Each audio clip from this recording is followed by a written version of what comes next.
तर नागपूरचा हिंसाचार हा पूर्वनियोजित होता असं वक्तव्य, असं भाष्य सरकारमधल्याच काही मंत्र्यांनी केल्यानंतर मात्र विरोधक आक्रमक झाले. गृहविभाग झोपा काढताय का असा प्रश्न विरोधकांनी विचारला. तसंच सत्ताधाऱ्यांवर विरोधकांनी हल्लाबोल केला.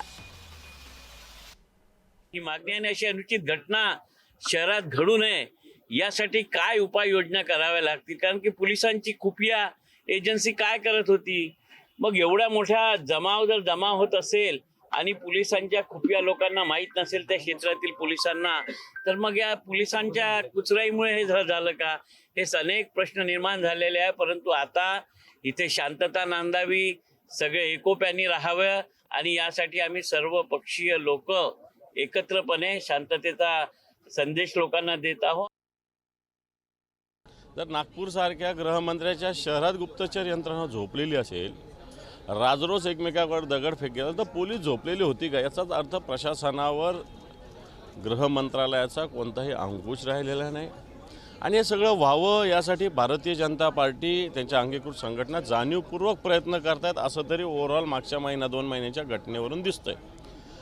कारण ज्या पद्धतीनं वातावरण खराब करण्याचा प्रयत्न वेगवेगळ्या विषयाच्या माध्यमातून केला जातो, हा प्रकार घडावा असा उद्देश मला तरी वाटतं सत्ताधारी पक्षाचा होता आहे आणि म्हणून ही घटना घडलेली दिसते.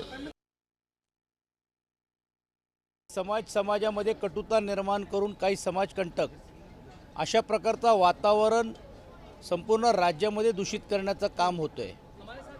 आणि त्याची सुरुवात राज्याच्या मुख्यमंत्री आणि गृहमंत्र्यांच्याच जिल्ह्यामध्ये आणि शहरामध्ये व्हावं ही दुर्दैवी आहे. आणि म्हणून ह्याच्यात लगेच तातडीची कारवाई केली पाहिजे अशीतली मागणी आम्ही या निमित्ताने करतो आहे. काल मी पाहिलं की बावनकुळेजी त्या भागाचे लोकप्रतिनिधी नात्याने आणि सरकार या नात्याने त्यांनी आवाहन केलं आहे की लोकांनी शांतता ठेवावी आणि तीच भूमिका विरोधी पक्ष या नात्याने पण देखील आमची आहे. ती खरं म्हणजे पोलीस का गेले नाहीत याची चौकशी तर झाली पाहिजेत, भाजपचे आमदार म्हणत आहेत.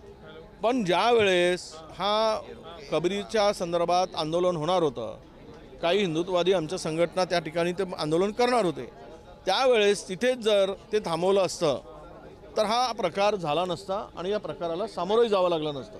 हे आता स्पष्ट झालेलं आहे. त्यामुळे पोलिसांचा दोष किती आहे त्यापेक्षा बोलणारे जे काही आमदार आहेत त्यांचा किती त्यामध्ये इन्व्हॉल्वमेंट आहे हेही शोधण्याची आवश्यकता आहे.